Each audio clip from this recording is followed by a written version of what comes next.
My subordinates looked carefully at me as I read reports and data slates. They were hopeful. So was I, to be honest, but the more I read along, the more my hope died. I stopped my reading, looking carefully at my countrymen. Their faces wore expressions of friendliness, hope, and piety. They were looking to me for leadership, answers, anything. I didn't have any. Their expressions changed to fit the mood as I simply laid my head in my hands. General Tomback, normally the most stoic and silent of all of them, broke from his honourable vigil by laying his head on the desk, sobbing. Admiral Olnar procured a bottle of Wadrot and started drinking. The Secretary of the Treasury helped himself to a glass of it before the Master of Agriculture stole the glass and gulped it down before anyone could protest. The scene that played out in front of me was little more than a small-scale version of what was inevitably going to happen across the entire nation.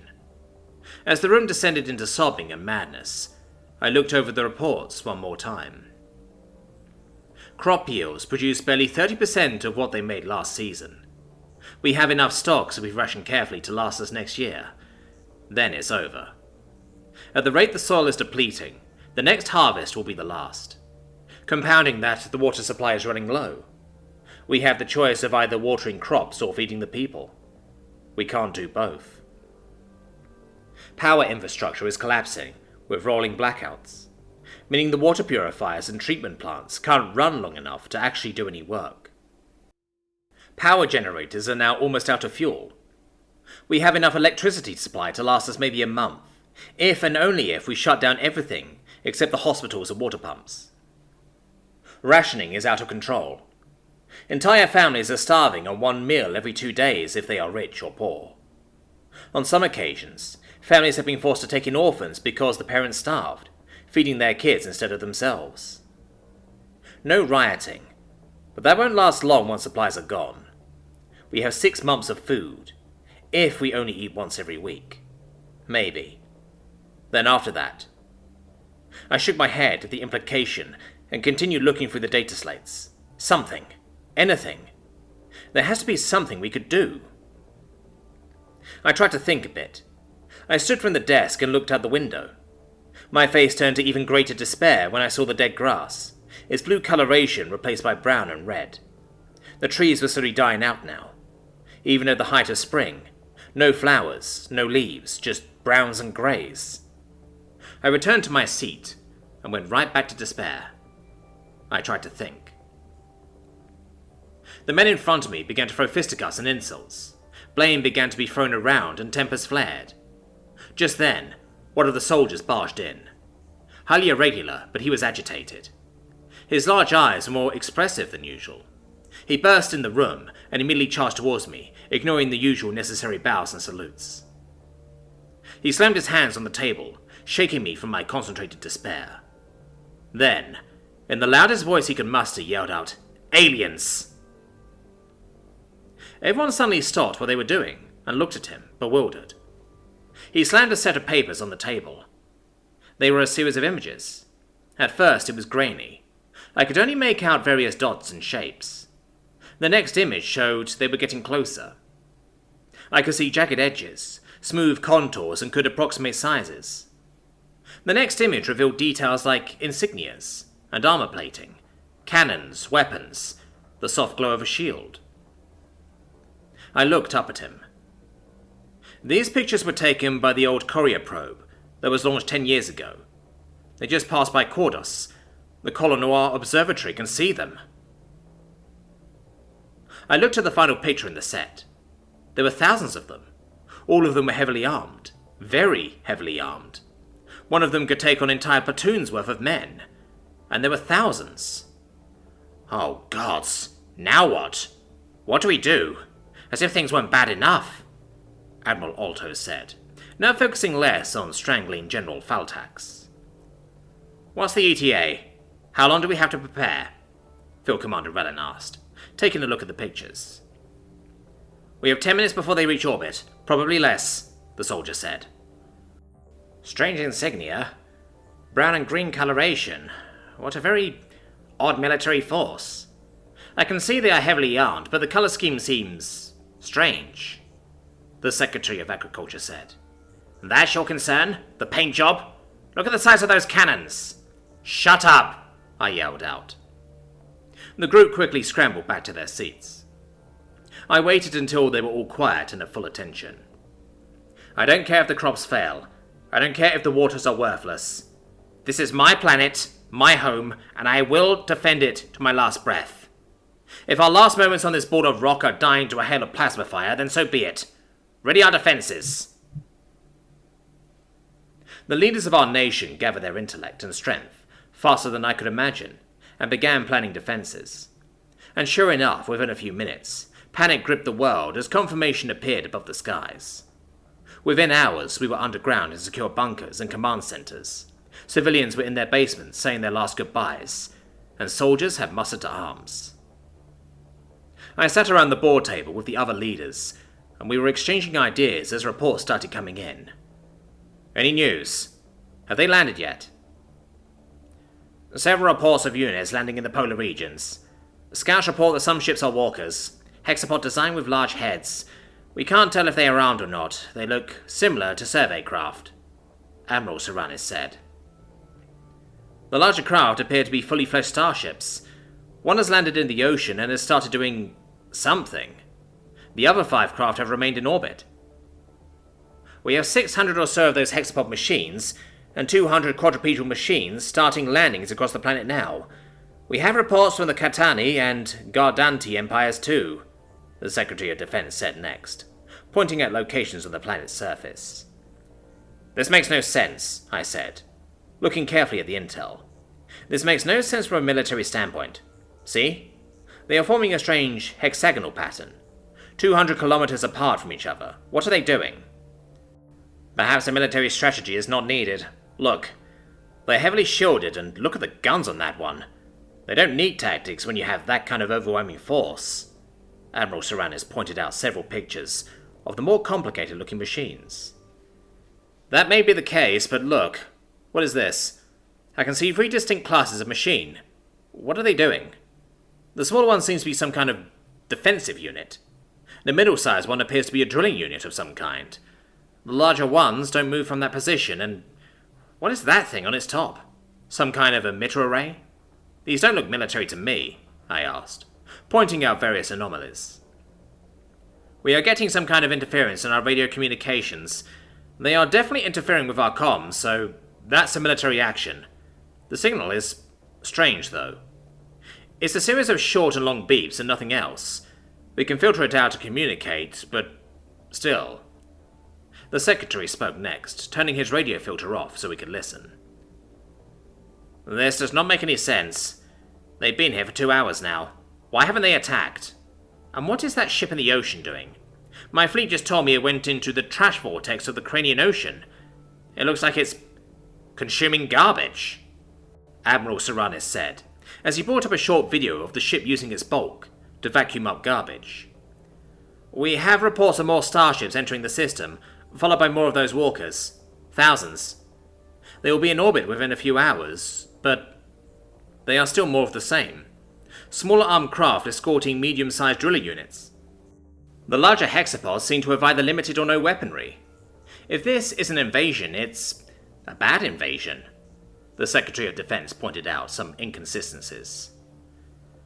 Like I said, overwhelming force.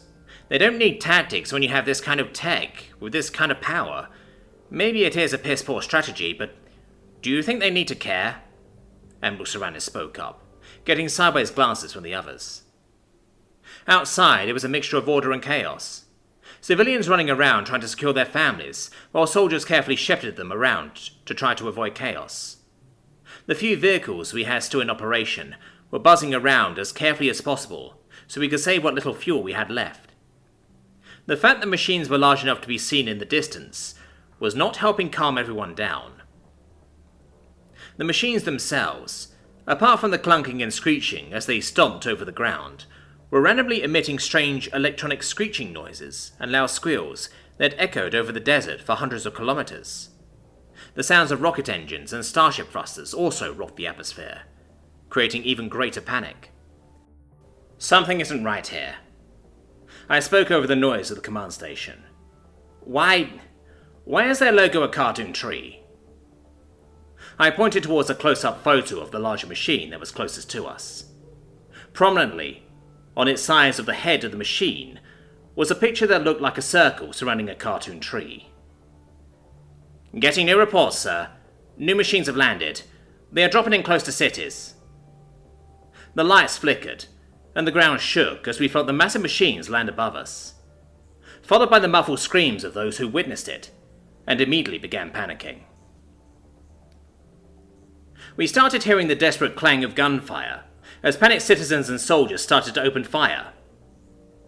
Reports began flooding in of the machines being hit by our weapons, and our guns doing nothing, not even scratching the paint. The few vehicles we had, we began to fire the few shells we had in stock, only for the shells to disintegrate harmlessly against the machine's shields. I stood up from my seat and walked to the door. "Sir, what in the red sky are you doing?" my commander yelled out as he tried to stop me. "Those are my people," I yelled out and startled my fellows. A moment of shocked silence followed. "Look around you. Our food supplies will run out completely within the next year. Our water supply is contaminated to such an extent we don't have a future anyway. And look at this shit. Look at it. The planet is already dead. We already know it." Everyone hung their heads in sorrow and shame. Our entire future now consists of a few wealthy and powerful individuals, hoarding the last remaining resources, and hiding in bunkers until eventually the gene pool gets thin enough to sterilize them, or supplies run out. If not get eaten by the few desperate people that still remain. I refuse to be a part of that world. I was elected to serve this nation. I dedicated my entire damn life to service. If this world is to die, then I swear I shall die with it. I shoved my subordinates aside and walked out the door. I walked with my head held high throughout the steel-reinforced corridor, where eventually I encountered my people. Mothers and crying children huddled in corners and against the walls, cowering from the clanging noises and gunfire. The few men who were too starved or weakened to fight were with them, holding their families. I smiled my best smile at them as I walked outside. "Hold your fire! I said hold your fire, damn it!" the sergeant on duty yelled through his comms, trying to rally his men and stop the panic. Some men ignored him and continued to meaninglessly expend ammunition we didn't have. He grabbed several panicking soldiers and belted them one right across their faces, yanking their weapons away and sitting them down, trying to calm them. I saw it firsthand. It was just standing there, staring at us. Massive beasts of heavy metal, the size of a 20-story building. 6 bulbous legs with massive claws for feet that dug into the ground. Mounted on top, almost like a crab, was a huge head with spiky protrusions jutting from it. A combination of both antennae and heavy armor plating. The plating looked arranged just so, giving the machine a sort of face, with 2 large red streaks serving as its eyes. I stared it down, opened my arms and screamed out, "Do your worst! Do you hear me, machine? We have endured greater threats than you. We shall always endure. Do your damned worst!" I got a cheer of support and enthusiasm from my advisors, followed by all of us readying our weapons for a final firefight. The machine moved, tilting its head down and forward, directly looking at me. It spoke in perfect Iridian, its voice echoing across the area for miles. "As you wish." Its visage changed to a bright green, and it began to emit massive amounts of energy. I closed my eyes. Others followed my lead as we prepared for the end. It never came. Planetary recalibration preparation in progress. Each machine across the planet spoke in perfect unison, their voices echoing across countless miles, empty toxic oceans and open deserts.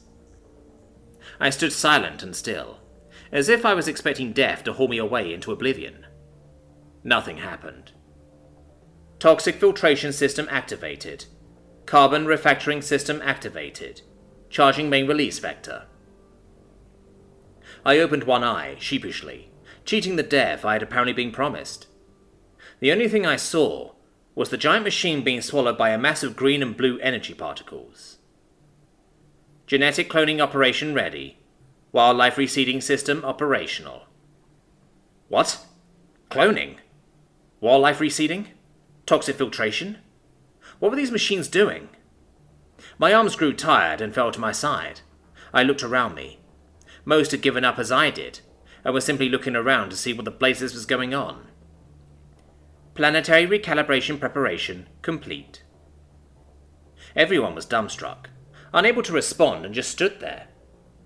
Having heard the machines' echoing whirs and lack of gunfire, families and children filtered out from the bunker and stood to watch. System active. The energy collected and blasted upwards into the skies, like a pillar of light leading to the heavens. The entire planet was instantly blanketed in a shield of green and blue as the energy dispersed. Atmospheric pressure shielding at maximum, refactoring gravitational field, complete. For a split second we felt a little lighter, then a little heavier, then normal again. Recalibration procedure commenced. T-minus 31 minutes to completion. Stand by. The world around us began to shift and change. The area immediately surrounding the machine withered away what little life was left in the ground, with a static shock of some kind. Then a bubble of green and blue energy began to radiate around it. As the bubble contacted the ground, life instantly appeared. The all-too-familiar blue grass of our planet. Grass I had not seen in over a decade began to grow in furious force, as months of growth took place in mere seconds. The trees in the surrounding forest regained their purple-hued leaves and brown-grey trunks, the entire horizon suddenly disappearing behind a forest of beautiful foliage and nature. The dirt and sand under our feet vanished beneath a thick carpet of grass. Any spot that had exposed soil of any kind or quality now had patches of flowers or a thick carpet of grass, saturating its every available surface. It was at this moment I captured the most beautiful sunset I had ever seen. The mountains superimposed in the background, a freshly fallen blanket of snow topping the peak, with the first storm cloud seen in over 10 years, now slowly closing in on the horizon. The sunlight, now of purple and gold, shining through the tree branches, saturating the world in a beautiful soft glow, a mixture of gold and purple. The storm clouds over the horizon gathered ever closer, and the thunderous rumble of approaching rain could be heard above the noises of the machines. Rain. I looked around me and saw the children with fear on their faces. Most of them had never even seen rain or a storm, so were now clutching their parents' hands tightly, clinging to them for safety. The sunlight vanished and the darkness kept at bay only by the soft light of the machine's energy. A wave of celebration and elation overcame us all as the first drops of rain felt in 10 years began to hit the ground. As if overcome by a strange force, all of us began to dance in the rain. Flailing arms and tapping feet began to join the chorus of fresh water falling from the sky, bathing both us and the ground in life-giving water. We forgot ourselves for the next few hours, and simply danced away the night until we got too wet or tired, and retreated to our bunkers or homes to sleep. While we were asleep, the machines continued their work. In the morning, I awoke and walked outside. Barely moments later, I heard a sound I hadn't heard in 40 years. The loud, territorial shriek of a shallow-tailed squall. I looked, and indeed, there it was, its long angular beak waving at me, as it flapped its leathery wings defensively. The machine still stood in silence nearby, its energy fields dissipated. Now the only thing heard was the quiet hum of nature's beautiful sounds. Noises I thought I would never again hear filled my mind, and for the first time in as long as I can remember, I took a deep, long breath of the freshest, sweetest air I have ever had. Slowly, as the other people woke up and joined me, I walked around, and for the first time since forever, I took my shoes off and felt the beautiful softness of blue grass underneath my feet. A few hours past morning, the machine startled us all as it began moving again. It stomped its way through the ground and looked straight at us. Its voice boomed through the beautiful skies, and everyone, everywhere, could hear it for miles. Even those underground still could hear it. We are humanity. You are not alone anymore. Listen, and listen well. The terraforming procedures we just completed are nothing more than a measure to buy you time. This planet's biosphere is too unstable. It will die eventually, want it or not. Focus your efforts now on getting into space and colonizing other worlds.